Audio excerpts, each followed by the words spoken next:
नमस्कार, पंजाब केसरी टीवी देख रहे हैं आप और मैं हूं राहुल राणा। संपूर्ण हिमाचल में वक्त तो चला है दिन भर की तमाम बड़ी खबरों से आपको रूबरू करवाने का, लेकिन सबसे पहले एक नजर अब तक की हेडलाइंस पर। बर्फबारी में कालका शिमला ट्रैक की सुंदरता के मुरीद हुए प्रधानमंत्री नरेंद्र मोदी, शेयर की फोटो।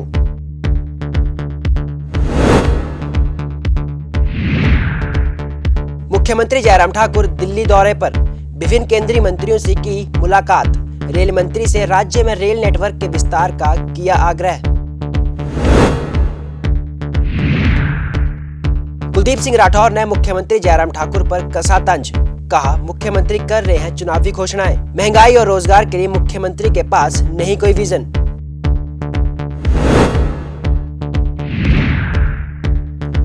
काले बिल्ले लगाकर एनएचएम कर्मचारियों ने जताया रोष, कहा स्थायी नीति नहीं बनी तो हड़ताल पर जाएंगे कर्मचारी, 2 फरवरी से करेंगे सांकेतिक हड़ताल।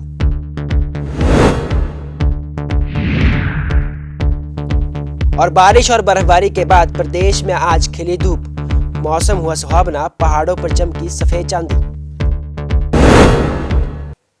और अब खबरें विस्तार से।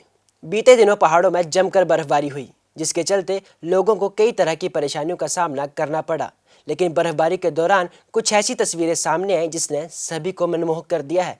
ऐसी एक तस्वीर प्रधानमंत्री नरेंद्र मोदी ने शेयर की है। आपको बता दें कि बीते दिनों हुई बर्फबारी में कालका शिमला हेरिटेज ट्रैक भी बर्फ से ढक गया था।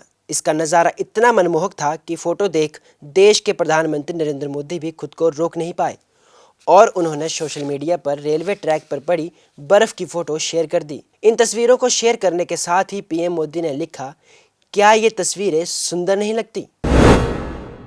मुख्यमंत्री जयराम ठाकुर दिल्ली दौरे पर हैं। इस दौरान उन्होंने कई मंत्रियों से मुलाकात की और प्रदेश में होने वाली समस्याओं से अवगत करवाया। मुलाकात के दौरान उन्होंने केंद्रीय रेल मंत्री अश्विनी वैष्णव के साथ बैठक की। बैठक में केंद्रीय सूचना एवं प्रसारण तथा युवा कार्य एवं खेल मंत्री अनुराग सिंह ठाकुर भी मौजूद रहे। मुख्यमंत्री ने केंद्रीय रेल मंत्री से राज्य में रेल नेटवर्क के विस्तार का आग्रह किया।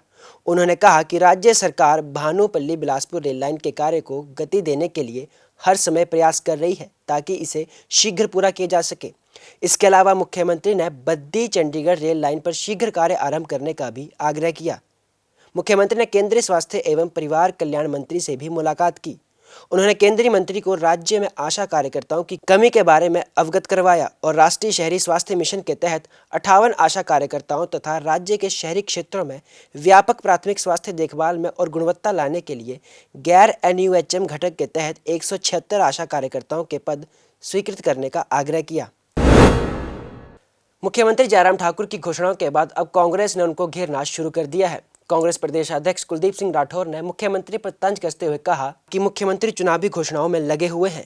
महंगाई रोजगार के लिए मुख्यमंत्री के पास कोई खास विजन नहीं है। वे बिना बजट ही घोषणाएं पे घोषणाएं किए जा रहे हैं, जिसका खामियाजा लोगों को भुगतना पड़ रहा है। 25 तारीख को मुख्यमंत्री जी ने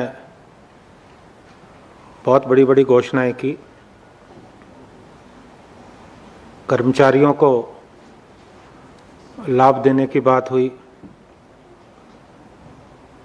हिमाचल में बिजली फ्री कर दी गई और बहुत सारी जो है घोषणाएं मुख्यमंत्री जी ने की और वाहवाही लूटने का प्रयास किया। कर्मचारियों की मांगे काफ़ी अरसे से चली आ रही थी। अब घोषणा तो हुई है, लेकिन अभी भी बहुत सारी जो है भ्रांतियां, क्योंकि मुख्यमंत्री जी अभी खुद इस मामले में साफ तौर पे अपनी बात को नहीं रख पाए। अब इसमें बहुत सारी जो है भ्रांतियां, जो कर्मचारी प्रोबेशन पे उन पे 2 साल का राइडर लगा दिया गया। अब इसमें हैरानी की बात है कि 2 साल का आपने राइडर लगाया तो क्या हासिल होगा। हिमाचल में बिजली फ्री कर देगी, केवल 60 यूनिट। अब मुझे ये बताइए कि 60 यूनिट बिजली एक जिसके घर में एक बल्ब हो वो उसे ज़्यादा कंज्यूम करता है, तो इसका फ़ायदा क्या हुआ? हिमाचल बिजली में सरप्लस है, हम सरप्लस बिजली पैदा करते हैं, तो कम से कम 100 यूनिट फ्री होनी चाहिए थी। मैंने पहले भी कहा कि जो ये चुनाव हुए और 4-0 से भारतीय जनता पार्टी की बहुत बड़ी पराजय हिमाचल में हुई, उसके बाद मुख्यमंत्री जी के सुर बदल गए। वर्षों में कोई संसाधन जुटाए नहीं, आप बराबर केंद्र से ऋण ले रहे हो, 65,000 करोड़ से ज़्यादा जो है हमारे ऊपर ऋण का बोझ है। और जितनी घोषणाएं आप कर रहे हो प्रदेश में जाकर, क्योंकि जहां जा रहे हो आप घोषणाएं कर रहे हो, तो बगैर बजट में प्रावधान के आप घोषणाएं कर रहे हो, ये बात लोगों की समझ में आ रही। क्योंकि अगर आप 4-0 से नहीं हारते तो ये घोषणाएं आप ना करते।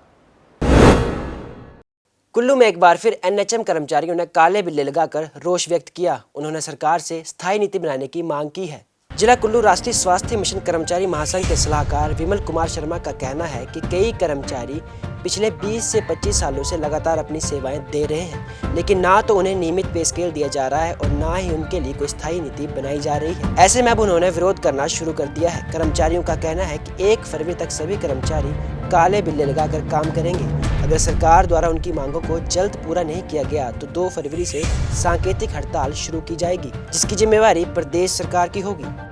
मेरी सरकार से ये गुजारिश रहेगी कि हम जैसे आज 27 तारीख से, क्योंकि हमने 25 तारीख को सरकार को अल्टीमेटम दिया था कि हम हमारी मांगे पूरी करें, हमारे को नियमित करें या नियमित पे स्केल दिया जाए हमारे को। तो अभी तक सरकार ने हमारे बारे में कुछ नहीं सोचा है। तो हमने आज 27 तारीख से लेके 2 तारीख तक जो काले बिल्ले लगा के हम रोष प्रकट करें और उसके बाद 2 तारीख से हमारी सांकेतिक हड़ताल जो शुरू हो जाएगी। तो अगर सरकार हमारे बारे में कुछ सोचती है तो हम सरकार का धन्यवाद करेंगे। एनएचएम के अंडर हम कम से कम 1800 से 2000 के करीब आदमी हैं जो इसके अंदर काम करते हैं। तो हमारे आदमियों को 20 से 25 साल के करीब के काम करते को एनएचएम के अंडर हो गए हैं और अलग अलग सोसाइटियों के अंदर हम काम करते हैं। तो हम सरकार से ये गुजारिश करते हैं कि हमारे लिए कोई पॉलिसी बनाई जाए। धर्मशाला में जल्द ही बस स्टैंड का कार्य शुरू होने जा रहा है। इसकी जानकारी देते हुए विधायक विशाल नेहरिया ने बताया कि आज बैठक में धर्मशाला बस अड्डे के निर्माण कार्य को गति देने में चर्चा की गई। धर्मशाला बस अड्डे के निर्माण को लेकर कार्य हेतु लगातार प्रयास किए जा रहे हैं। वहीं एफसीए की भी अप्रूवल हो चुकी है, लेकिन कुछ हिस्से का अप्रूवल आना बाकी है, जिसको लेकर आज पहली बैठक का आयोजन किया गया। विधायक ने कहा कि मार्च महीने तक धर्मशाला बस अड्डा का निर्माण शुरू करवाने के प्रयास किए जाएंगे, जिससे लोगों को राहत मिलेगी। आज बैठक जो है वो बस स्टैंड धर्मशाला के निर्माण कार्य को लेकर हुई है और लंबे समय से हमारे प्रयत्न जारी थे कि बस स्टैंड का निर्माण कार्य शुरू हो और आज इस कार्य को हम लोगों ने धरातल पे उतारने के लिए जो है पहली बैठक का आयोजन किया था। सभी विभाग के अधिकारी जो हमारे यहाँ पर उपस्थित थे और हम लोगों ने एक प्रिलिमिनरी पूरी इसकी रिपोर्ट तैयार करने के लिए बोला है और आने वाले 8 फरवरी के दिन हमने बैठक रखी। उसमें टारगेट हम लोगों ने तय कर लिया कि उसके हम लोग मैप्स, उसके डिज़ाइन से है वो सारे तैयार करके लाएंगे। उसके बाद फर्दर एक्शन के ऊपर पड़ेंगे। 8 तारीख के बाद मैं आपको बिल्कुल बताऊँगा कि कब तक हम लोग इसका निर्माण कार्य शुरू करेंगे। टारगेट ये लिया है कि फरवरी के एंड में या मार्च के पहले हफ्ते के बीच में हम लोग इसका निर्माण कार्य शुरू करेंगे। तो इसके ऊपर हमारे जो बीच बीच में छोटे छोटे ऑब्स्टेकल्स हैं उन सारी चीज़ों को हम लोग जो इसमें अवधि रहते जो है वो पूर्ण करने के पूरा प्रयत्न करेंगे और जैसे ही वो सारी चीज़ें पूरी होंगी तो उसके बाद निर्माण कार्य शुरू करेंगे। जिला मंडी के सुंदरनगर में 2 मंजिला गौशाला में अचानक आग लग गई। हादसा इतना भयंकर था कि उसमें लाखों का नुकसान हो गया। हालांकि दमकल विभाग के आने से पहले स्थानीय लोगों ने आग पर काबू पा लिया था।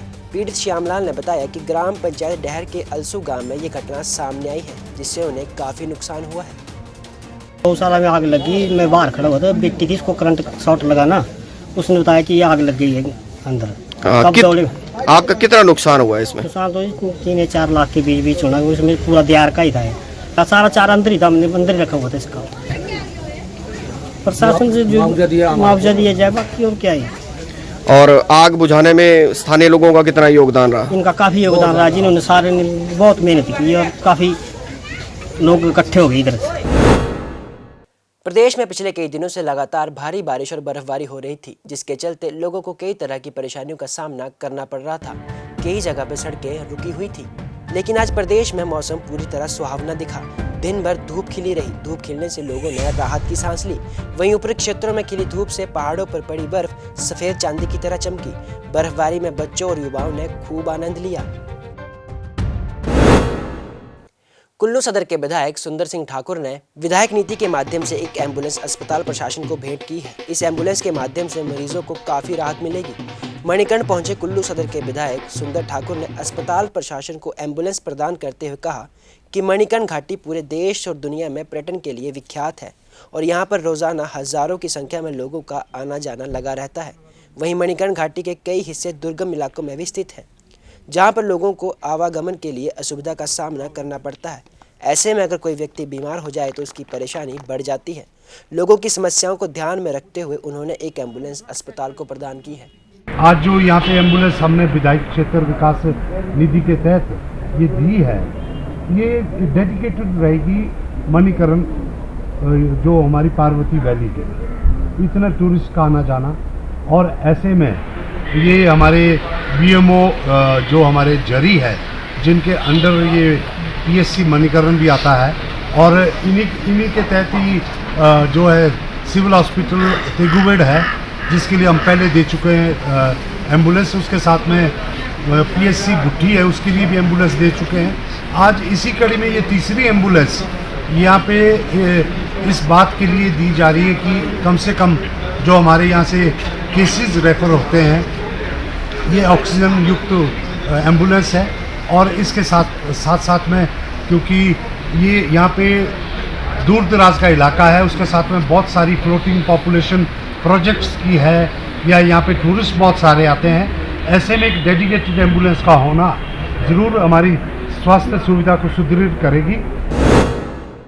आज के लिए संपूर्ण हिमाचल में मेरे साथ फिलहाल इतना ही। मुझे दीजिए इजाज़त। नमस्कार।